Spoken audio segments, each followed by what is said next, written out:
పోలీసులకు ఇచ్చాను మేడం. పోలీసులు చేస్తేనేమో తీయట్లేదు మేడం. మళ్ళీ మరి ఆమె నాకు ఎవరో నాకు తెలియదు. మరి మన నెంబర్ ఎట్లా తెలుసు? కూడా చెప్పినంట వాళ్ళ వీళ్ళ మామ అంట, ఈయన పెళ్లి చేసుకుంటా ఈరయ్య నాకు చేసుకొని వాళ్ళ మామానో బామ్మదో మా చెల్లెలు పెళ్లి చేసుకున్నది మీ చెల్లెలు బిడ్డకు ఇడాకు అని చెప్పమని వాళ్ళ అన్న కూడా మాట్లాడాను. మేడం ఫోన్ చేసింది ఎవరో కాదు మేడం, వీళ్ళన్నీ అది తప్పు మాట. ఆమె తమ్ముడు సరే నువ్వు ఇంత రోజు బాధపడతా ఉన్నావు కదా, ఒకసారి మీ ఆడోళ్ళు ఫోన్ నెంబర్ నేను మాట్లాడతానని చెప్పింది పాస్టర్ అమ్మ గారు. ఆమె సౌకర్యాలు కదా మేడం. అయితే సర్లే అక్క ఒకసారి మాట్లాడాలని నంబర్ ఇచ్చాను. నంబర్ ఇస్తే మా అత్తగారు మాట్లాడారు, నేను పక్కనే ఉన్నాను. స్పీకర్ పెట్టింది, ఆమె పాస్టర్ అమ్మ గారు మాట్లాడుతున్నారు, ఈమె కూడా మాట్లాడుతుంది. అప్పుడు మా భార్య లేదు. అంటే ఏందమ్మా మరొక రోజు మా అన్నకు ఫోన్ చేసి మా అత్త మీ తమ్ముడు వేరే అమ్మాయిని ఎవరిలో ఉంచుకొని ఆమె చేత మాట్లాడిస్తున్నాడు, ఆమెకు పెళ్లి చేసుకుంటా ఇది మీరు ఉంటున్నారా? ఈ నేను ఉండే ప్లేస్ లో నేను అడుగుతుంది చెప్తున్నా అదే మేడం. ఉండట్లేదు 5 నెలలు 6 నెలలు సంవత్సరాలు వెళ్తుంది అంటున్నావు కదా మేడం. మరి పెళ్ళైన మగాడివి భార్య లేకుండా ఇన్ని రోజులు దూరంగా ఉన్నావు అంటే మరి ఏంటి అర్థం? భార్యతో కలవాలనుకుంటున్నావా లేదా వేరే వాళ్ళని ఏమైనా చేసుకోవాలనుకుంటున్నావా? నాకు కావాలని ఇక్కడ రచన ప్రోగ్రామ్కి వచ్చాను మేడం. కానీ ఒకటి మేడం గారు, ఇంత ముందు వీళ్ళు వ్యవసాయం చేసి ఊర్లో ఉండేవాళ్ళు మేడం. ప్రత్యేకంగా వీళ్ళు ఎప్పుడైనా ఏ రోజైనా వీళ్ళు ఊర్లోనే ఉండేవారు మేడం. అలాంటిది నా భార్య ఏ రోజు పోయిందో అప్పటి నుంచి వీళ్ళు తాండలో ఉండట్లేరు, ఊరే వదిలిపెట్టేసి వెళ్ళిపోయారు. హైదరాబాద్ లో ఉన్నారని తెలుస్తుంది, హైదరాబాద్ లో ఎక్కడని తెలియదు. మా పెద్ద మనుషులతో కూడా ఫోన్ మాట్లాడించిన నేను, ఏమని వాళ్ళు ఎక్కడ ఉన్నారో కనుక్కోమని మాట్లాడిస్తే వీళ్ళు ఏమంటారు తెలుసా, నా భార్య నేను హైదరాబాద్ లో ఎక్కడ ఉన్నానో అడ్రస్ చెప్పను అంటే నువ్వు ఇంటికన్నా రామ్మా మాట్లాడాలంటే మేము ఇంటికి రాం, పోనీ నువ్వు ఉన్న అడ్రస్ అనే చెప్పు అంటే మీరు ఇక్కడ వస్తే నేను మందు తాగి చచ్చిపోతానంట. సరే సరే ఆగు నేను చెప్తాను మేడం. మా బిడ్డ వచ్చింది, మా ఆయన మా సూర కొడుకు చచ్చిపోయినాక నా మొగుడు తాగడ పెట్టిండు. తాగడ పెడితే ఇంకా ఆయన పట్నం తోలిన ఈ మంతలు వచ్చేసింది. ఈమె వచ్చేస్తే ఇద్దరు తండ్రి బిడ్డ వచ్చేసింది పట్నంలో. వచ్చినాక నేను సేదం చేసుకుంటా ఉన్నా. అయితే నేనేం చేసినా, నాకు ఇంకో కొడుకు ఒక ఊర్లో, ఇంకొక కొడుకు ఒక ఊర్లో, నా మొగుడు నా బిడ్డ ఒక ఊర్లో అని నేను కూడా నీరు సేదం విడిచిపెట్టి ఇలా పిల్లలు తోలుకొని వచ్చేసిన. తోలుకొని వచ్చినేసి నాకు ఏమంటాడు, నీవు పట్నంలో మా అమ్మని ఫోన్ చేసేదంట, నా పెళ్ళం భారతి నేను తోలుకోపోయినా నీ పెళ్ళం ఊళ్ళో ఈయన అంటాడు. అట్లా అంటారు మేడం. పెద్ద బాబు పుట్టాక అంటే ఏమనాలి, నేను అత్త కూడా అమ్మలాగే కదా, మరి ఆమె అలాంటి మాటలు ఏం చెప్పలేదు మేడం. నేను అలాంటి మాటలు ఏం చెప్పలేదు మేడం. నేను అర్థం అంటాను చెప్పిన దాంట్లో నేను కొట్టలేదంటావు, నేను ప్రేమించలేదు అంటావు మరి ఏమీ జరగనప్పుడు ఎలా పెళ్లి చేసుకున్నావు, ఎలా 3 పిల్లలు కన్నావు, ఎలా ఈ రోజు దూరంగా ఉంటున్నావు? నేను దూరం గొడవ జరిగింది అంటే ఎంత పెద్ద గొడవలు జరిగితే విడిపోతారు పిల్లలు. నేనైతే అర్థం అన్న నాకు తిట్టిండు, మా పెద్ద కోడలకి ఎట్లా తిట్టిండు వాళ్ళు కూడా సోమవారం చెప్తారు చూడు మేడం. ఈ సోమవారం జరగాలి, ఇప్పుడు జరగదు. సోమవారం మా అక్కలు చెప్తారు కదా, నేను గొడవడి ఇంటికి వెళ్ళిపోతే కొడితే గొడవడి ఇంటికి వెళ్ళిపోతే ఎక్కడికో వెళ్ళి నువ్వు పోకలింగ్ నడుపుతున్నావు. అక్కడ ఎవరో అమ్మాయి అంట డాక్టర్ జాబ్ చేస్తుందంట, అమ్మాయికి పెళ్లి చేసుకుని వాళ్ళ ఇంట్లో పోయి తినుడు. ఆమెతో ఈమెకు ఫోన్ చెప్పారు, ఈమెమో కోడలా నువ్వు వచ్చాయి మా కోడలు మంచిది కాదు, నా ముంగల 10 సార్లు మాట్లాడిపించాను. ఆమె అత్తమ్మ చెప్పడము ఈమెమో కోడలు అని చెప్పడం. నీకు కూతురు అంటే కోడలు అలాంటి అంటే నువ్వు నన్ను 4 తల్లి చిన్న కొడుకు నా బుద్ధి చెప్పదు కదా, అన్ని నా మీద ఇవే మాటలు చెప్తుంది మేడం. ఎప్పుడన్నా ఇన్ని చిల్లర తీసుకొచ్చి వాళ్ళ చెల్లెల చేతిలో ఇస్తారు కానీ నాకు పిల్లలు ఒక్క రోజులో 1 రూపాయి అయ్యాడు. 100 రూపాయలు లోడ్ చూస్తే ఒట్టు మేడం. నేను ఇంతవరకు నిజంగానే ఇవన్నీ డబ్బులు నేను కలెక్షన్ తీసుకొచ్చి ఇచ్చిన తర్వాత బాత్రూమ్ పోయి బట్టలు తీసినప్పుడు అది అప్పుడప్పుడు పడుతుంది, పడినప్పుడు దొరికినప్పుడు నేను సైలెంట్ గా జోబులు వేసుకునేది. అప్పుడు ఈమె కూడా అడిగేది కాదు, ఎందుకంటే మాట లేకుండా ఆడోళ్ళైనా మోగలైనా మాట పడనియరు, ఎవరైనా పడనియరు. కానీ తినటానికి కూడా వాళ్ళ తమ్ముళ్ళకి గానీ ఆవిడకి గానీ రూపాయి కూడా ఇవ్వవు, దాచిపెట్టుకుంటే ఎక్కడ ఈ డబ్బులను కొడతావు అంటున్నారు. ఎవరు తమ్ముడికి మేడం? వాళ్ళ తమ్ముడు కూడా ఒకసారి వచ్చి ప్రెగ్నెంట్ గా ఉన్నప్పుడు ఇంట్లో ఉంటే తినటానికి 10 రూపాయలు కూడా ఇవ్వవు, ఆమె రూపాయి దాచిపెట్టుకుంటే అన్ని ఎతికి ఆ డబ్బులు తీసి కొడతావు అని చెప్తుంది. ఏ రోజు డబ్బులు ఇవ్వలేదు, నాకు ఎప్పుడు వచ్చిండు వాళ్ళ వాళ్ళు పోయినారా మేము కానీ పోయినా దగ్గర మేము పోయినామా అన్న వాళ్ళు గాని మా అక్క వాళ్ళు గాని మా అమ్మ వాళ్ళు గాని ఎవరు రాలేరు. ఆపరేషన్ చేయించుకున్నా గానీ ఒక్క రోజు నువ్వు చూడాలని వచ్చి కూడా చూడలే. ఇప్పుడేమో సిగ్గు లేకుండా మాట్లాడుతున్నావా? నేను ఆపరేషన్ చేయించుకున్నా మేడం, నువ్వు వచ్చి చూడాలని తెలియదా? నువ్వు నీ కొడుకు నీకు ఎంత పోతున్నా కానీ నువ్వు రావాలి కదా. పెళ్లి అయినప్పుడు నేను ఒక నెలను పోయినా మేడం, నేను ఒక నెలను పోయినా బిడ్డ కాదు తన పండాలి నాకు చాలా అవసరం ఉంది అంటారంటే మేడం. పక్క ఇక్కడ ఇది ఉంటే పక్క ఇక్కడ ఈ మాట అంటారా మేడం? నేను ఈ మాట అన్నాను చాలా ఇష్టం ఉంది నాకు, నీ బిడ్డ కాదు నీతన వండాలి, నీ రావాలి ఒకసారి. ఒక్కసారి కాలు పెట్టలే నేను, ఒక్కసారి పెట్టిన అడుగు యా ఊరికి పోయినా నేను కాలు పెట్టిన అడుగు. ఒకసారి నా అమ్మ కూడా నా నడుపు కొడుకు పోయినా ఒకసారి అంతే. కొన్ని నిజాలు చెప్పు.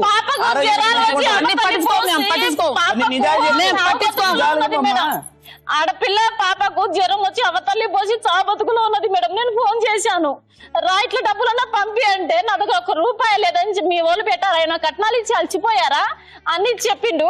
వాళ్ళ చెల్లెలకి అక్కడ ప్రెగ్నెంట్ ఆపరేషన్ ఏమో అవుతుందంటే అక్కడ 5,000 తీసుకోపోయి వాళ్ళ చేతిలో వాళ్ళ అమ్మ చేత వాళ్ళకి పెట్టే నీకు వస్తుంది. మరి నా బిడ్డకి నాకెందుకు పెట్టడానికి రాదు మేడం? మా అక్క కొడుకు అంటాడు మీ చెల్లెదనం మీరు పండుకోండి, మా అక్క కొడుకు కూడా ఆ మాట మాట్లాడతాడు, ఒక మాట అంటాడు. హాస్పిటల్లో ఉన్నప్పుడు లేదా నీ కూతురికి బాగాలేనప్పుడు ఎందుకు నువ్వు పెట్టట్లేదు? నీ చెల్లెకి పెట్టద్దని మేము చెప్పట్లేదు, కానీ నీ చెల్లెలకి ఎంతో నీ భార్యకు కూడా అంతే బాధ్యతగా చేయాలి కదా. పెట్టకుండా ఎవరు పెట్టిండ్రు మేడం? పెట్టకుండా ఎవరు పెట్టిండ్రు? ఎవరు సాకిండ్రు? మరి ఎన్నో సార్లు ఇద్దరు పిల్లలు మాట్లాడేది కాదు, ఇదే మాట్లాడుతాండాలి.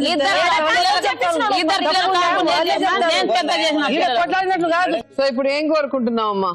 నీ కొడుకు సంతోషంగా భార్య పిల్లలతో ఉండాలనుకుంటున్నావా లేకపోతే వాళ్ళు విడిపోవాలనుకుంటున్నావా? మేడం ఆ మాట కూడ మా కడుపులో ఉంటే ఇన్ని రోజులు వాడికి పెళ్లి చెప్పిస్తుంటే నా 3 పిల్లలు ఉన్నారు. నోరు లేని పాప, చెవు లేని పాప ఉంది. 2 మగ పిల్లలు ఉన్నారు.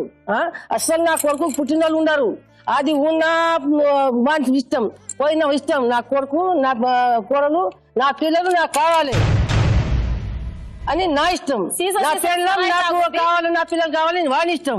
వాడు ఇసిపెట్టి పెళ్లి చేసే మనుషులు ఉండింటే ఇన్ని రోజులు పెళ్లి చేసుకుంటున్నాడు.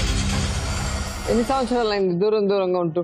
దాదాపు 3 సంవత్సరాలు అవుతుంది మేడం. అదే మరి ఈ 3 సంవత్సరాల్లో నిజంగా నీ భార్య పిల్లల మీద ప్రేమ ఉంటే నువ్వు ఏం చేసావు వాళ్ళ కోసం? దొరకదు ఇక మాకు సిక్కదు. మళ్ళీ మాట్లాడగానే మేడం ఫోన్ చేస్తేనేమో ఫోన్ లిఫ్ట్ చేయరు. ఒకవేళ నంబర్ చూడకుండా లిఫ్ట్ చేశారనుకో, నేను మాట్లాడాను అనుకోండి మేడం, ఫోన్ కట్ చేస్తారు. 2-3 సార్లు రింగ్ చేశాను అనుకో, స్విచ్ ఆఫ్ చేసి పెడతారు మేడం. ఫస్ట్ ఆఫ్ ఆల్ వాళ్ళు ఫోన్ చేసినా మాట్లాడరు. పైగా ఇంకోటి ఏంటంటే వాళ్ళు కనీసం వాళ్ళు ఊర్లోనే ఉండింటే, తాండలోనే ఉంటే మేడం సరే ఏదో విషయం అనేది అక్కడ పోయినా చూసి వస్తాం కదా మేడం. వాళ్ళు తాండలో కూడా లేరు, మొత్తానికి ఊరు వదిలిపెట్టేసి వెళ్ళిపోయారు. అంటే నా కోసమే ప్రత్యేకంగా నా గురించి వెళ్ళిపోయారని నేను అనట్లేదు. కాకపోతే అప్పుడు ఊర్లో ఉండేవాళ్ళు ఇప్పుడు ఉండట్లేరు. మీరు హైదరాబాద్ లో అని అంటున్నారు. హైదరాబాద్ లో ఎక్కడన్నా వెతుకుతాను మేడం నేను. మరి ఇవ్వచ్చు కదా, నా భార్య మిస్సింగ్ అని చెప్పి, నా భార్య కనిపించలేదు మిస్సింగ్ అని చెప్తే వాళ్ళు ఎత్తుకొని పట్టుకొచ్చి ఇస్తారు. ఇప్పుడు దగ్గర దెబ్బలాడుతున్నావు, ఇప్పుడు దగ్గర కేసు పెట్టేసి వెళ్ళిపోయింది. ఫస్ట్ ఒకటి ఏంటంటే నా ఒక తప్పు మేడం గారు. ఏంటి ఆ తప్పు అంటే, ఫస్ట్ సారేమో వీళ్ళు కంప్లైంట్ ఇచ్చినప్పుడు నేనేమో బయట ఉన్నాను మేడం. అప్పుడు పోలీసు వాళ్ళు ఇంటికి వచ్చారనమాట. ఇది పోయిన సంవత్సరంలో విషయం చెప్తున్నాను మేడం గారు. ఓకే, ఏమని కంప్లైంట్ ఇచ్చారు అంటే ఈమె పోలీస్ స్టేషన్ లో ఉండి పోలీసు ఇంటికి నన్ను తీసుకెళ్తాను. ఏమని కేసు పెట్టింది? అప్పుడు కేసు ఏం పెట్టలేదు మేడం గారు, పోలీసు వాళ్ళు వచ్చారనమాట, నన్ను తీసుకెళ్తాను. ఏం పెట్టకుండా ఎందుకు తీసుకెళ్తారు? అంటే ఇప్పుడు వీళ్ళు ఏదో కేసు పెట్టి ఇరాకులు కావాలన్నాడు మేడం. ఇరాకులు కావాలని అందరితో తిట్టిపించాడు, మాట్లాడిపించాడు. అందుకే నేను కేసు పెట్టా. ఇరాకులు ఇస్తారా? మీ ఊరు పెద్ద మనుషులు తీసుకురా అంటే పెద్ద మనుషులు వెనక దాక్కొని లేడమ్మా రాడు అని ఎస్ఐ గారితో కూడా మాట్లాడిపించాడు మేడం. పోలీసులు కూడా విడాకులు ఏం కోరలేదు. నేను వీళ్ళ నాన్నకు ఫోన్ చేసి ఏం కావాలమ్మా? నాకు వద్దు మేడం, నాకు నమ్మకం లేదు మేడం.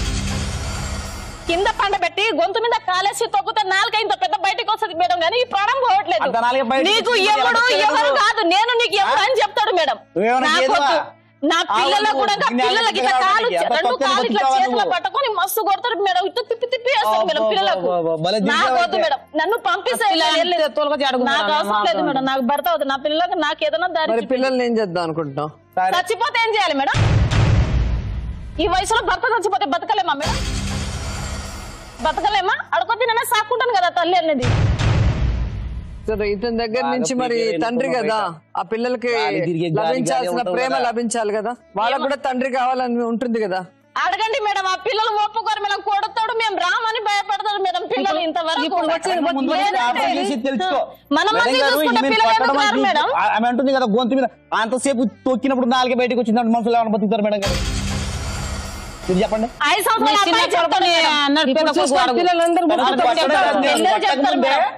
పెద్ద క్యాపులు పెట్టింది మేడం ఈమె. అరుపులు ఎలా ఉంటుంది తెలుసమ్మా, మామూలు అరుపులు ఉండవు. నేను కొట్టక ముందు వాళ్ళు అన్ని చెప్పేస్తున్నారు గలీజ్, కానీ నేను చెప్పలేను. నేను కొట్టనీకి పోతే ముందు మా మెయిన్ ప్రాబ్లం ఎక్కడ ఉంటుంది మొగలకి, అది పట్టేసుకుంటుంది మేడం.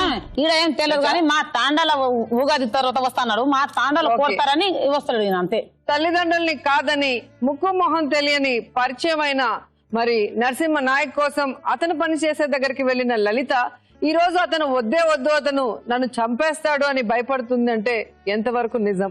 అలాగే భార్య పిల్లలు అంటే నాకు ప్రేమ అంటూనే మరి 3 సంవత్సరాలు వారిని కలుసుకునే దానికి ఎలాంటి ప్రయత్నాలు చేశాడు, వాళ్ళకి ఏ విధమైన ఫైనాన్షియల్ సపోర్ట్ చేశారు అంటే ఏమీ కూడా లేదు. మరి ఈ సమస్యకు ఒక పరిష్కారం కావాలి అంటే లాయర్ వెంకటేశ్వర్ గారు, అలాగే సైకాలజిస్ట్ డాక్టర్ హరికుమార్ గారు రావాలి.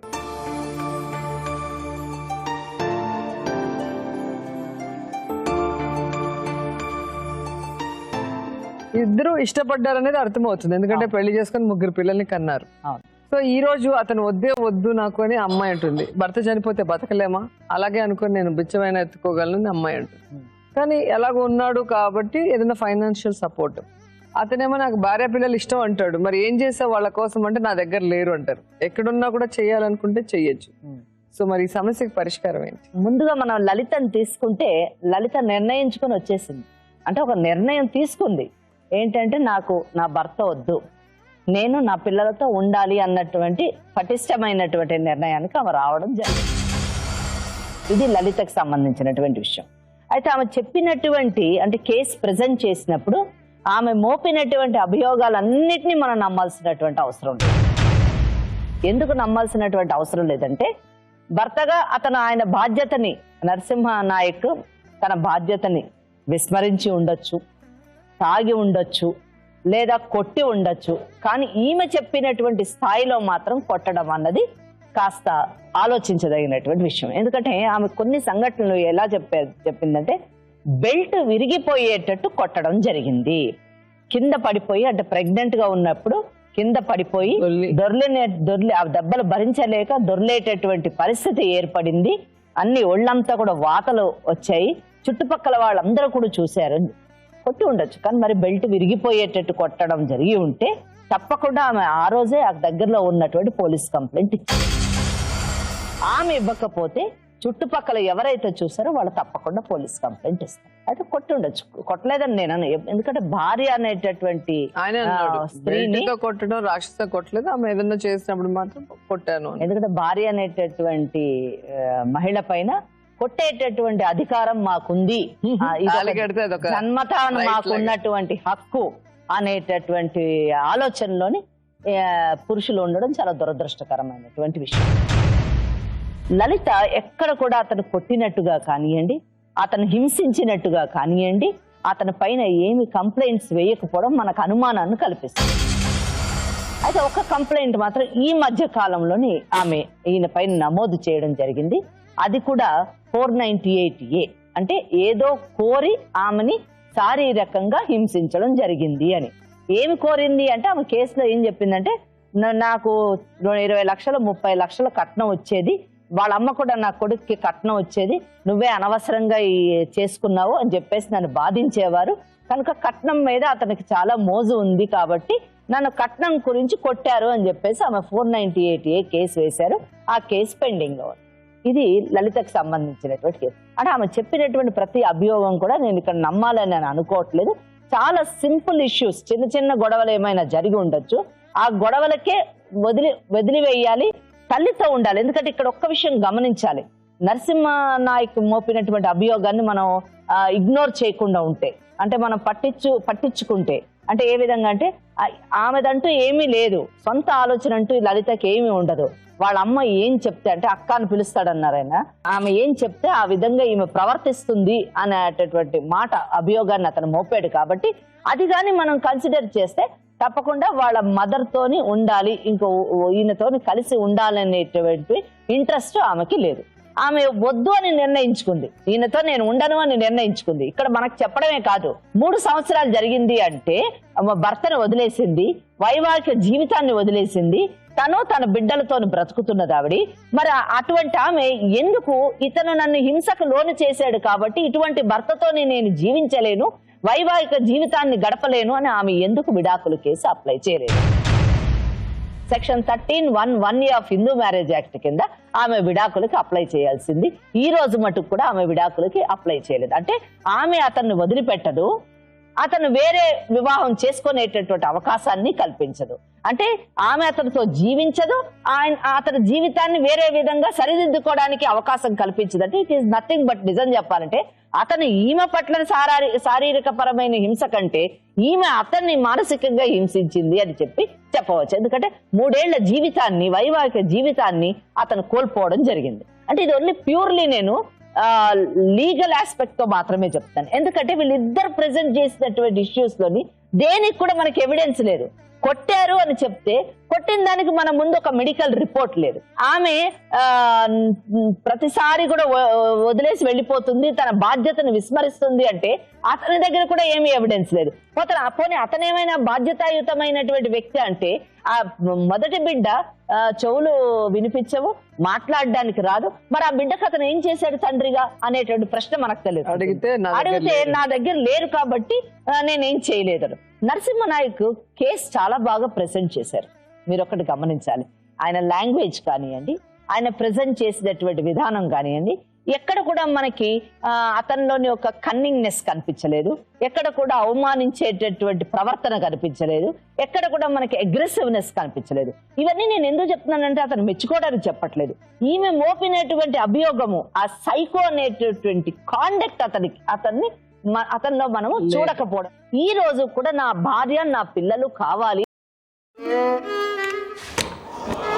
కాంజుగల్ రైట్స్ వేసి ఉండాలి, నా భార్య నాకు కావాలి, నా కాపురం మళ్ళీ పునరుద్ధరింపజేయాలి అని చెప్పేసి కోర్టు వారిని కోరుకోవాల్సింది. అతను ఆ ప్రయత్నం చేయలేదంటే అతను కూడా మరి చేసిన తప్పులకి ఏమైనా కోర్టుకు వెళ్ళడానికి భయపడుతున్నాడేమో అనేటువంటి ఆలోచన మనకు కలుగుతుంది. కనుక ఈ కేసులోని ఇద్దరు కలిసి ఉంటే 3 పిల్లల జీవితాలు బాగుంటాయి, ఇద్దరు విడిపోతే ఆ 3 పిల్లల జీవితాలు అగమ్య గోచరం అయ్యేటటువంటి పరిస్థితి మనకు కనిపిస్తుంది. ఎందుకంటే తల్లి దగ్గర ఉన్నటువంటి పిల్ల, మొదటి పిల్ల మరి ఇటు వినిపించక మాట్లాడలేని పరిస్థితుల్లో ఆ తల్లి ఎటువంటి బాధ్యత తీసుకోలేదు. తండ్రి ఉండి కూడా అతను కూడా తల్లి దగ్గర ఉంది కాబట్టి నా దగ్గర లేదు కాబట్టి అని అతను కూడా తన బాధ్యతని వదులుకుంటున్నాడు. కాబట్టి ఇద్దరు ఉన్నప్పుడే ఈ పరిస్థితిలో రేపు విడిపోతే వాళ్ళ పరిస్థితి ఎంత దయనీయంగా ఉంటుందో మనం ఆలోచించవచ్చు.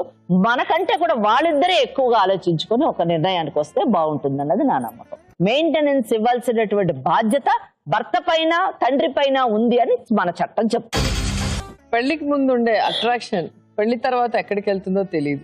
పెళ్లికి ముందు ప్రతిదీ కూడా వాళ్ళని అరచేతిలో పెట్టుకునేలా చూస్తారు, కానీ పెళ్ళయ్యాక అలా సావబాదటం, మళ్ళీ తెలియక చేశానని చెప్పడం ఎంతవరకు సమంజసం? ఎందుకు అలాంటి ఆలోచనలు వాళ్ళకి వస్తున్నాయి?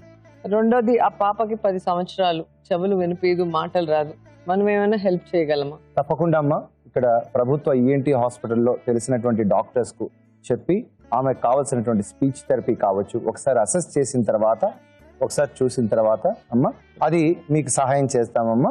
పాపను తీసుకొస్తే ఒకసారి చూసి అసెస్ చేసి కావాల్సినటువంటి పరీక్షలు కూడా మేము ఉచితంగా చేయించడము, అలాగే కావాల్సినటువంటి ఏదైనా ఉంటే ఇంటర్వెన్షన్స్ ఏమన్నా ఉంటే కూడా అది సర్జికల్ కావచ్చు, మెడికల్, దానికి మేము రచ్చబండ తరపున అలాగే ఒక డాక్టర్గా నేను కూడా మీకు హెల్ప్ చేస్తానమ్మా.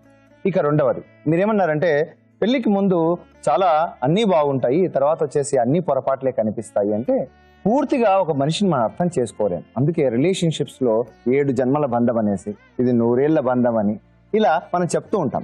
ఇప్పుడు చూడండి, ఆమె చెప్తుంది ఒక 4 విషయాలు చెప్పింది. ఆయన ప్రతిదానికి అనుమానిస్తాడు, బయటకు అట్లా వెళ్తే, బాత్రూమ్ వెళ్తే కూడా ఎక్కడో జరిగింది, ఏమేమో చేసావు అనేటువంటిది, అది నన్ను చాలా కష్టపెడుతుంది. అంటే ఆమె ఎక్స్ట్రీమ్ గా నాకు ఒక హిస్టరిక్ టైప్ ఆఫ్ పర్సనాలిటీ, ఇక్కడ ఏమవుతుందంటే అటెన్షన్ సీకింగ్ అనేటువంటిది ఉంటుంది. వాళ్ళ మాటల ద్వారా కానీ వారు చూసేటువంటి చూపు ఒక భూతద్దంలో చూస్తారంటారు. చిన్న విషయాన్ని కూడా ఎక్కువగా చూసేటువంటి ఆ తత్వం ఉంటుంది. దానివల్ల ఏమవుతుందంటే ఈయన ఏం చెప్పినా కూడా ఆమెకు ఈ రకమైనటువంటి అనుమానం కానీ ఆ బెల్ట్ తో కొట్టాడా లేదా అనేటువంటిది జరిగిండొచ్చు, జరిగిండకపోవచ్చు, కానీ ఆమెకైతే మాత్రం బాధించింది అన్నట్టు. అలాగే బాధ్యత తీసుకోకుండా పిల్లలను కూడా ఏమాత్రం కూడా పట్టించుకోలేదు అనేటువంటి ఈ కారణాలన్నీ చెప్తుంది. అయితే ఇతనేమంటున్నాడంటే, ఇతన్ని మనం ఎందుకంటే ఎప్పుడు కూడా రచ్చబండ కలపాలనేటువంటి ప్రయత్నమే చేస్తుంది కాబట్టి ఇక్కడ ఇతనేం చెప్తున్నాడు, నాకు ఆమె కావాలి, తల్లి చెప్పేటువంటి మాటలు వింటూ ఆమె వైపు వెళ్తూ ఆమె ఇన్ఫ్లుయెన్స్ లో ఉంది, గతాన్ని మార్చగలిగితే. ఎందుకంటే భూతకాలం అనేటువంటిది పెనుభూతం, భవిష్యత్ అనేటువంటిది అయోమయం, వర్తమానం ఇప్పుడున్నటువంటిదే బహుమానం కదా, నేను చక్కగా చూసుకుంటాను, ఆమె గాని నాతో పాటు చక్కగా ఉంటేని ఇతను చెప్తున్నాడు. ఈమెకు ఒక బలమైనటువంటి ముద్రలు అయితే పడ్డాయండి. నేనైతే మాత్రం తప్పకుండా ఇతనితో ఉంటే సేఫ్ గా ఉండలేను. కాబట్టి భరోసా ఇస్తే ఈయన ఎన్ని మాటలున్నా ఈ కహానీలు చెప్పేటువంటి వ్యక్తే ఈ నాయక్, కానీ ఏమాత్రం కూడా బాధ్యత లేదని. మనం కలపాలనేటువంటిది చెయ్యాలన్నప్పుడు రెండు విధాలుగా ఇక్కడ జరగాలని. ఆమెకు హిప్నో ఎఫ్ఎల్పి అనేటువంటి పద్ధతి ద్వారా ఏదైతే ఆమె గతంలో చూడండి, ఈయన అనుమానించిన తీరు కావచ్చు, కొట్టిన తీరు కావచ్చు, నిర్లక్ష్య ధోరణి కావచ్చు, వీటన్నిటినీ కూడా possibilities, what are the best possibilities in the future, ఏ విధమైనటువంటి బంగారు భవిత ఉంటుంది అనేటువంటిది ఆమెకు అర్థమవుతాయి.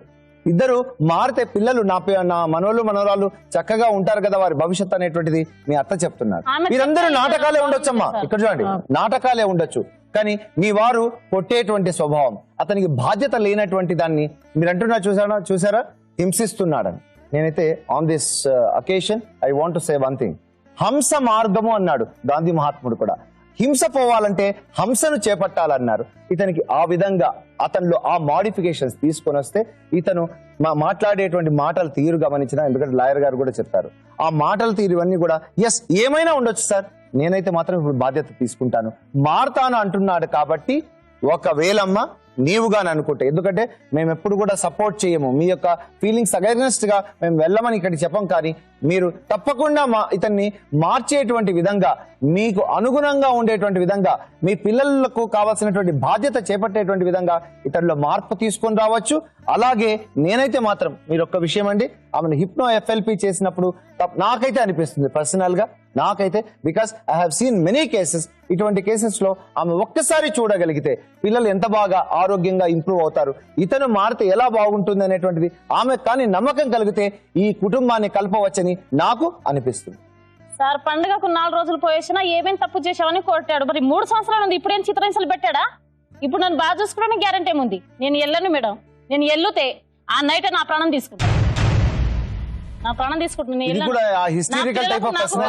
చూసావు కదా నరసింహనాయక్, నువ్వు తెలుసుకోవాల్సింది గుర్రాన్ని నీళ్ల వరకు తీసుకోవచ్చు కానీ నీళ్లు తాగించలేము. అలా అమ్మాయిని బలవంతంగా ఇక్కడికి రప్పించాము, కలపాలన్న ప్రయత్నం చేయగలుగుమేమో, కానీ వస్తే నేను చచ్చిపోతానంటుంది. దానివల్ల మీకు అమ్మాయిని చంపేసినట్టు మిమ్మల్ని జైల్లో పెట్టడం తప్ప మీకు ఎటువంటి ఉపయోగం ఉండదు. రెండోది, అమ్మాయి అన్నిటినీ అతిగా ఊహించుకుంటుంది, భూతద్దంలో చూసుకుంటుంది. ఎందుకంటే అమ్మాయి చెప్పిందన్నీ కూడా నిన్ను వదిలించుకోవడానికి మేమందరం నమ్మాలి అని, ఉన్నవి లేనివి ఎక్కువ కూడా చెప్పిన దాఖలాలు లాయర్ గారు కూడా చెప్పారు కదా.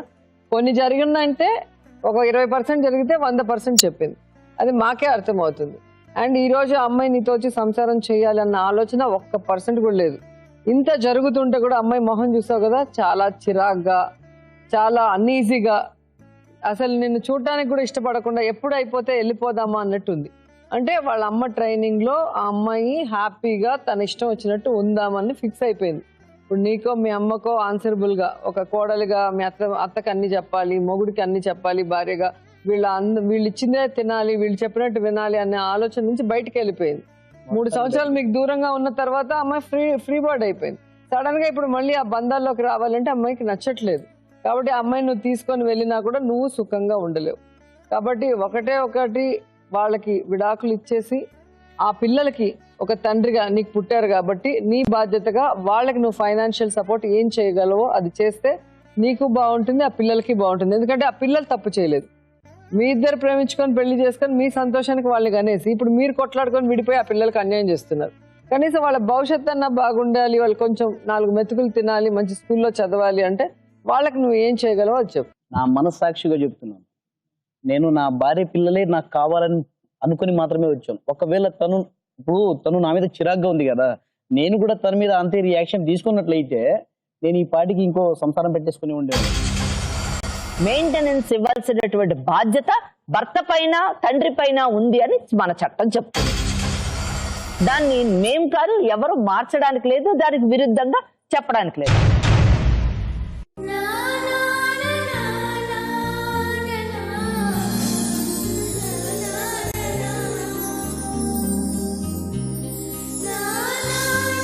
చెప్తున్నాను, నేను నా భార్య పిల్లలే నాకు కావాలని అనుకుని మాత్రమే వచ్చాను. ఒకవేళ తను నా మీద చిరాగ్గా ఉంది కదా, నేను కూడా తన మీద అంతే రియాక్షన్ తీసుకున్నట్లయితే నేను ఈ పాటికి ఇంకో సంసారం పెట్టేసుకుని ఉండేది. అప్పుడు మీరు ఒక మాట ఇప్పుడు మీరు అడిగారు కదా, మరి నీ పిల్లల భవిష్యత్తు ఏంది అని అప్పుడు నేను అక్కడ వేరే సంసారం పెట్టుకున్నప్పుడు ముందుంటే అప్పుడు ఈ మాట అడిగింటే దానికి నేను సమాధానం చెప్పేవాడిని. ఎందుకంటే నేను ఒక తప్పు చేశాను కాబట్టి, సరే మేడం దానికి ఏందని నేను అలాంటి ఏ మాత్రం తప్పు చేయకపోయినా మీ బాధ్యత అనేది మీ ఇద్దరు, మీ బాధ్యత. అదే అంటున్నాను, ప్రేమించుకొని పెళ్లి చేసుకొని మీరు ఎంజాయ్ చేసి ముగ్గురిని కనేసారు. ఈ రోజు మీరు కొట్లాడుకొని అనుమానాలు పెట్టుకొని మీరు విడిపోతున్నారు మేడం. కానీ పుట్టిన పిల్లలకి ఎవరు బాధ్యత వహిస్తారు మేడం? నేను అంతవరకు అమ్మాయికి బాధ్యత లేదు అనేది అర్థమవుతుంది. పాపకి ఇంతవరకు మాటలు రావు, చెవులు వినిపి. నీకు బాధ్యత లేదనేది తెలుస్తుంది. ఎందుకంటే కనీసం వాళ్ళు తింటున్నారా లేదా, వాళ్ళు ఏం బట్టలు వేసుకుంటున్నారు, వాళ్ళు ఏం స్కూల్లో చదువుతున్నారు, ఏది నువ్వు పట్టించుకోలేదు.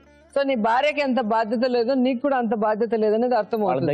వాళ్ళు దగ్గర ఉన్నా లేకపోయినా, దగ్గర ఉన్నా లేకపోయినా, దూరం ఉన్నా డబ్బులు పంపించడానికి ఎంత దూరం ఉన్నా మీ అమ్మకు కొడుకు అవుతావే తప్ప దూరంగా ఉంటే అల్లుడు అయిపోలేవు కదా. ఆ బంధం అలాగే ఉంటుంది. వాళ్ళు ఎంత దూరం ఉన్నా ఆవిడ నీ భార్య, వాళ్ళు నీ పిల్లలే. నీ పిల్లలకి ఫైనాన్షియల్ గా ఏదైనా ఫిక్స్ చేసు. అప్పుడు నువ్వు ఇలాంటి ఆలోచనలు పెట్టుకొని నువ్వు బాధపడిన అవసరం లేదు, ఆమె చిరాకు పడాల్సిన అవసరం లేదు కదా. ఇది ఉపయోగం లేనిది.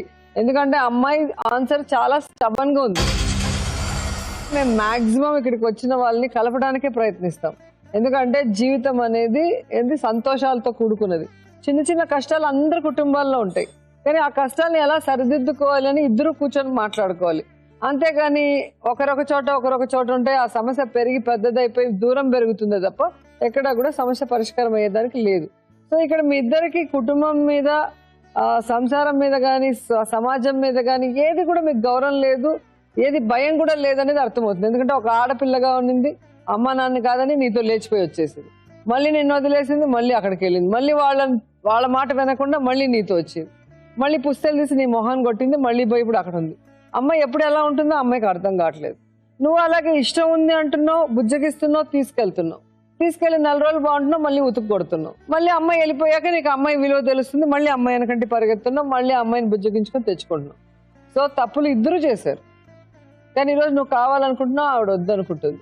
ఒక ఆడది వద్దనుకుంటే కోర్టులు కూడా ఏం చేయలేవు కదా. అమ్మాయి నేను ఆ ఇంటికి వస్తే నేను చచ్చిపోతాను అంటుంది, మరి ఎవరు తీసుకుంటారు ఆ రెస్పాన్సిబిలిటీ? మరి అంత వద్దు అని అసహించుకునే భార్య ఇంకా కావాలా నీకు? ఆ రోజేమో నీ లేకుంటే నేను చచ్చిపోతామేమో ఆ రోజు చెప్పే, ఈ రోజేమో నువ్వు వస్తే చచ్చిపోతాను ఈ రోజు చెప్పే. ఇద్దరు మా పిల్లలే కదా. ఆల్రెడీ 6 సార్లు సూసైడ్ అటెంప్ట్ కూడా చేసుకుంది ఆమె. కానీ చేసుకుందంటే నీ మీద కదా కేసు వస్తుంది. ఇటువంటి వ్యక్తితో నువ్వు కొనసాగాల? అన్ని ఆయనకు నేర్పది, నన్ను బాగా నాకు అర్థం కావట్లేదు. నాతో ఒక నెల లేకుంటే సంసారం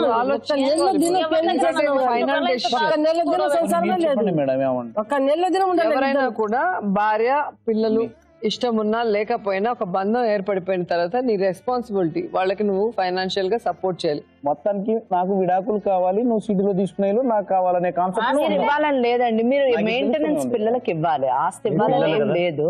నాకు ఇష్టం లేదు, అవసరం లేదని నేను పంపించినట్లయితే చిన్న గ్యాప్ పంపించినా ఆవిడ చేసినట్లయితే నువ్వు అలా చేస్తున్నావు కాబట్టి ఇంత అని మీరు చెప్తే దానికి నేను ఓకే చెప్తాను మేడం. ఇక్కడ మీరేమనుకుంటున్నారంటే ఇప్పుడు ఈ కేసు ఎట్లాంటి ఆలోచన వస్తుందంటే చూసేవాళ్ళకి కానీ మీకు కానీ ఏమనిపిస్తుంది అంటే, నేను నా భార్య నా పిల్లలు కావాలని నేను రచ్చబండకు వచ్చాను, నాకు నా భార్యని నా బిడ్డల్ని నాకు అప్పగించకుండా విడాకులు ఇవ్వమని చెప్పేసి సలహా ఇవ్వమని చెప్తున్నారు అని మీరు అనుకుంటున్నారు. అయితే మీరు భార్య బిడ్డలు కావాలని మీరు వస్తే, నాకు ఎట్టి పరిస్థితుల్లో నా భర్త వద్దు, నాకు ఆయనతో నాకు ఉండడం ఇష్టం లేదు, ఒకవేళ నన్ను పంపిస్తే నేను అదే రోజు చచ్చిపోతాను అని ఆ అమ్మాయి చెప్తుంది. ఇక్కడ నిజానికి మీరు విడాకులు తీసుకోండి అని మేము ఎందుకు చెప్తున్నామంటే, ఒక విధంగా మీరు జీవితాన్ని మీరు ఒక విధంగా ఇక్కడ రావడం వల్ల ఈ అమ్మాయి ఉండగా మీరు ఇంకో అమ్మాయితో తిరగటం కరెక్ట్ కాదు. అది ఇంకా కూడా మీకు చిక్కుల్లో పడుతుంది. చిక్కులో ఇంకొక విషయం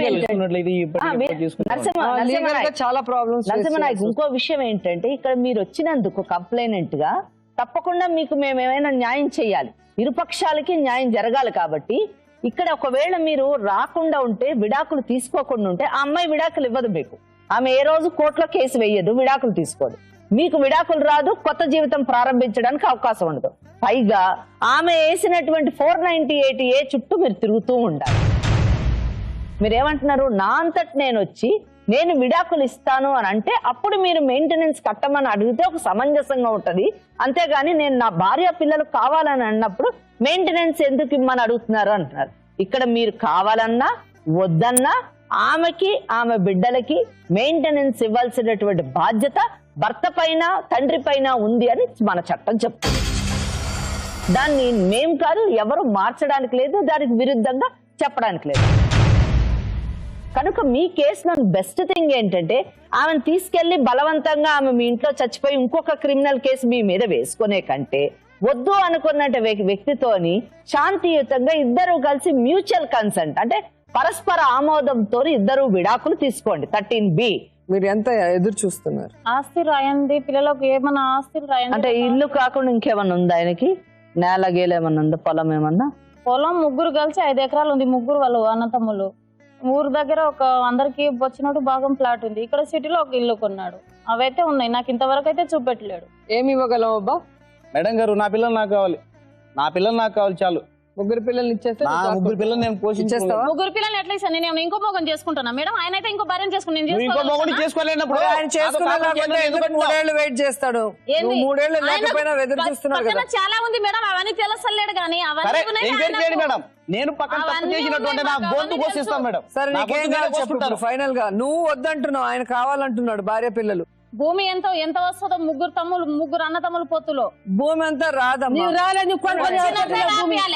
చెప్పు, ఇంకా భూమి ఇంకేం కావాలి? మాకు 10,000 ఇవ్వాలి.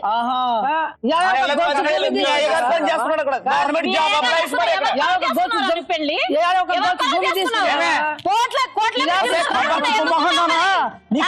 కాబట్టి అవన్నీ నీకే ఇస్తాను. ఎందుకు కనిపించా మరి పిల్లలు ఆమె చెప్పిన తప్పుడు అడుగులు మానేసి చక్కగా పిల్లల్ని తీసుకొని ఇంటికి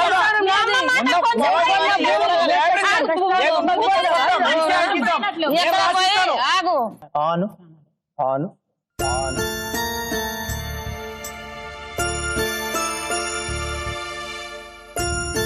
నేను తప్పు చేయలేదు, ఒకవేళ ఇంక మీదట చెయ్యను, బాగా చూసుకుంటాను. ఆమెకి రావటం ఇష్టం లేకపోయినా పిల్లల్ని పంపిస్తే పెంచుకుంటానంటే వద్దంటుంది, కానీ అన్ని కావాలి అంటుంది. మరి ఇది ఎంతవరకు సమంజసం? ఏం చేయాలి? నరసింహనాయక్ చెప్పిన దాంట్లో కొంచెం సమంజసంగా ఉంది. ఎందుకంటే నువ్వు వచ్చేసేయి, నువ్వు పిల్లల్ని తీసుకొని వచ్చేస్తే నువ్వు అడిగినటువంటి పొలము, ఇల్లు, ఆస్తి అంతా నీకే చెందుతుంది. నేను కేవలం నీ బానిసని సంపాదించి తెచ్చి పెడతాను అని చెప్తున్నాడు. నిజంగా ఆమెకు ఆస్తి మీదే అంత ఇది ఉంటే పిల్లల్ని తీసుకొని వెళ్ళిపోయి ఆయన భర్త దగ్గర ఉండమనండి. లేదు కాదు కూడదంటే ఆమె పదే ఒకటే చెప్తుంది, నేను కోర్టు చుట్టూ తిరగండి, కోర్టు చుట్టూ తిరిగితే తెలుస్తుంది అని అంటుంది. లేదా మా పెద్దమ్మ నా పెద్దలు సెటిల్ చేస్తారని అంటుంది. మరి 3 ఏళ్ల నుంచి వాళ్ళ పెద్దమ్మ వాళ్ళ పెద్దలు ఏం సెటిల్ చేస్తారో మనకు తెలియదు. కోర్టు చుట్టూ తిరిగి మరి ఆస్తి ఏ విధంగా రాబట్టుకుంటుందో రాబట్టుకోమని చెప్పండి. అదొకటి. అతను మా నాన్న అతను బ్రతుకుతాడు. అంతేగాని ఇక్కడ నిజం చెప్పాలంటే తెలివైన అమ్మాయి అయితే వచ్చింది ఏదో మంచిగా మెల్లగా మాట్లాడుకొని తన బిడ్డలు తనకి ఒక భద్రత, ఆర్థిక పరమైనటువంటి భద్రతను ఏర్పరచుకోవాలి. లేదా అతనితో పిల్లలు కూడా ఎవరి దగ్గర ఉండాలనేది కోర్టు డిసైడ్ చేస్తుంది. ఈవిడ ఇష్టానికి ఈవిడ దగ్గర పెట్టరు కదా. అంతే. ఆ సంగతి ఆవిడకి చెప్పండి లీగల్ గా ఏంటని. నేను కోర్టులో కేసు వేసాను, నేను చూసుకుంటాను అంటుంది. ఆమెకు తెలియని విషయం ఒకటి ఏంటంటే ఆమె వేసినటువంటి కేసు 498. దానివల్ల ఆమెకు ఆస్తులు వచ్చేటటువంటి అవకాశం అయితే లేదు. ఆమె ప్రూవ్ చేసుకుంటే అప్పుడు అతను జైలుకి వెళ్లే అవకాశం ఉంది, కానీ ఆ కేసు కూడా ప్రూవ్ అయ్యే అవకాశాలు చాలా తక్కువ. ఎందుకంటే అతనితో ఆవిడ కాపురం చేయకుండా ఆవిడ ఇష్టానుసారం ఆవిడ వాళ్ళ మదర్ మాటలు వింటూ ఎక్కడెక్కడో తిరుగుతోంది తప్ప ఒక బాధ్యత కలిగిన భార్యగా, ఒక బాధ్యత కలిగిన తల్లిగా తను లేదు అనేది అతను ప్రూవ్ చేసుకోగలడు. మరి ఆ అమ్మాయి ఇప్పటికైనా సెటిల్ చేసుకుని ఆ పిల్లలకి ఏం కావాలో తీసుకుంటే బెటర్. ఫైనల్ చెప్పమ్మా, ఏం చేస్తావు? కోర్టులో తెలుసుకుంటావా లేకపోతే ఇక్కడ కోర్టులోనే తెలుసుకుంటా మేడం. అమ్మాయి అయితే క్లియర్ కట్ గా నీ ఆస్తి కోసమే ఆలోచిస్తుంది తప్ప నీతో ఉండాలన్న ఆలోచన అమ్మాయి ఏ మాత్రం లేదు. అది నీకు క్లియర్ గా ఇప్పుడు అర్థమైంది కదా. అర్థమవుతుంది మేడం. సో అమ్మాయికి ఏంటి, నాకు చట్టాలు సపోర్టివ్ గా ఉన్నాయి కాబట్టి నేను వాటిని మిస్యూజ్ చేసి నిన్ను మొత్తం కోర్టుల చుట్టూ తిప్పిస్తాను అని చెప్పింది, అందరూ వింటున్నారు. కాబట్టి అమ్మాయి ఇంటెన్షన్ ఏంటో అందరికీ అర్థమైంది. ఖచ్చితంగా నువ్వు తప్పు చేయలేదు అని నువ్వు చెప్తున్నావు కాబట్టి నువ్వు తప్పు చేయకుండా ఆవిడ నీ నుంచి దూరంగా వెళ్ళి నీ మీద అభియోగం వేయాలి అంటే కట్నం కోసం. 3 ఏళ్ళు నీతో కాపురమే చేయకుండా దూరంగా ఉంటూ ఇప్పుడు కట్నం కోసం అంటే ఎవరు నమ్మే పరిస్థితి ఉండదు. ఎందుకంటే పెళ్ళై 10 ఏళ్ల తర్వాత ఇప్పుడు రీసెంట్ గా కట్నం కోసం అంటే ఎవరైనా కూడా నమ్మే పరిస్థితి ఉండదు. అండ్ మీరు క్లియర్ గా భార్య పిల్లలు వస్తే చూసుకుంటాను, భార్యకి ఇష్టం లేకపోయినా పిల్లల్ని పంపించిన బాధ్యత తీసుకుంటాను అన్న తర్వాత కూడా ఆ అమ్మాయి మాట్లాడుతుంది అంటే ఆ అమ్మాయి మైండ్ లో ఏ ఇంటెన్షన్ ఉంది, ఎవరు అమ్మాయిని మాట్లాడిస్తున్నారు, మరి ఏ ధైర్యంతో ఆమె చేస్తుందో ఆవిడ ఇష్టం. వీరిద్దరి గొడవల మధ్య చక్కగా ఉన్న అమ్మాయి మాట్లాడలేకపోతుంది, చెవులు విని.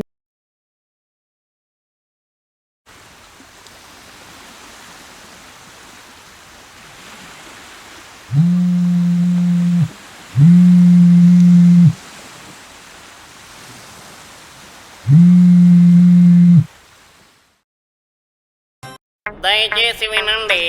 అలాంటి వాళ్ళు శిక్షార్హులు అవుతారు. చట్టాలు అనేవి అభాగ్యులకి, అమాయకులకి, అన్యాయం అయిపోయిన వాళ్ళకి మాత్రమే న్యాయం చేస్తారు కానీ మరి ఇలా ఆస్తుల కోసం ప్లానింగ్ చేసే క్రిమినల్స్ కి మాత్రం ఖచ్చితంగా సపోర్ట్ గా ఉండదు. ఈరోజు భార్య పిల్లలు కావాలని భర్త ఎంత ప్రాధాయపడుతున్నా, ఇక్కడ ఎంతమంది ఎన్ని చెప్తున్నా కూడా లలిత తన జీవితాన్ని మూర్ఖంగా కాలరాసుకుంటూ మరి ఈ రోజు మిమ్మల్ని కోర్టుల చుట్టూ తిప్పిస్తానని ఛాలెంజింగ్ చేస్తుంది అంటే మరి అమ్మాయి మెంటాలిటీ ఏంటి, మరి సంసారం మీద ఏమాత్రం గౌరవం ఉంది, ఏ విధంగా ఇన్ని సంవత్సరాలు సంసారం చేసిన తర్వాత 10 సంవత్సరాల తర్వాత ఈ రోజు మరి వరకట్న వేధింపు కేసు వేసింది అంటే అతన్ని ఇబ్బంది పెట్టడానికి తప్ప మరొకటి కాదు అనేది ఇక్కడ అందరికీ అర్థమవుతున్న విషయం. ఈ రోజు వీరిద్దరి బాధ్యతారాహిత్యం వల్ల ఆ కూతురికి మాట రాకపోవడం అనేది చాలా బాధాకరం. వీళ్ళకి బాధ్యత లేకపోయినా రచ్చబండ ఆ బాధ్యతను తీసుకొని ఆ అమ్మాయికి మరి వినిపించేలాగా మళ్ళీ మాట్లాడే విధంగా అన్ని రకాల సహాయ సహకారాలు అందిస్తామని మాట ఇస్తూ ఖచ్చితంగా మరి లలిత కోర్టుకే వెళ్తానంటుంది కాబట్టి కోర్టులోనే ఆవిడ తేల్చుకోమని తెలియజేస్తూ మరో సమస్యతో రేపటి రచ్చబండలో కలుద్దాం. అంతవరకు సెలవు. 10 ఏళ్లు కాపురం చేసిన భర్తతో 3 పిల్లల బంగారు భవిష్యత్తును దృష్టిలో ఉంచుకుని కలిసుండమంటే 10 సెకన్లు కూడా ఆలోచించని లలిత చేస్తున్న పెద్ద తప్పు ఏమిటంటే విడిపోయి తన భర్తకు శిక్ష వేయించాలనుకుంటుందే కాని కడుపున పుట్టిన బిడ్డల గురించి ఆలోచించకుండా చేతులు దులుపుకోవాలని చూస్తుంది. కానీ భార్యాభర్తల గొడవల్లో నిర్లక్ష్యమైన పెద్ద కూతురి వైకల్యాన్ని పోగొట్టేందుకు పాపకు అండగా ఉంటామని మాటిచ్చింది రచ్చబండ. ఆ మాటకు కట్టుబడి హాస్పిటల్లో అన్ని వైద్య పరీక్షలు చేయించి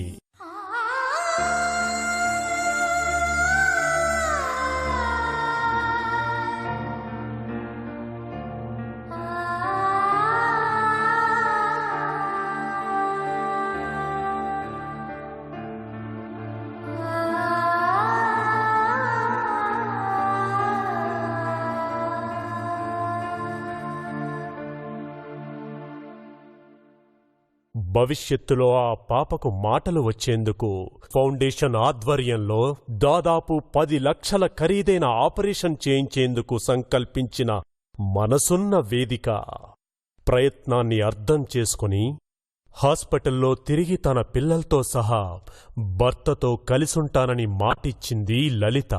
ఏమీ కాని మా కోసం ఇంత చేసిన రచ్చబండ కోసం తిరిగి మేము సంతోషంగా ఉండి రుణం తీర్చుకుంటామంటూ ఈ జంట ఈ వేదిక ఔన్నత్యానికి గొప్పతనానికి రెట్టింపు చేసి కష్టకాలంలో ఉన్న ప్రతి ఒక్కరిని అక్కున చేర్చుకునే ఆత్మీయ వేదిక రచ్చబండ మాత్రమే అని మరోసారి రుజువు చేశారు. దేవుడు దయవల్ల ఈ పాపకు మాటలు రావాలని, వీరి కుటుంబం కలకాలం సంతోషంగా ఉండాలని మనస్ఫూర్తిగా కోరుకుంటున్నాం. మంచిదాన్ని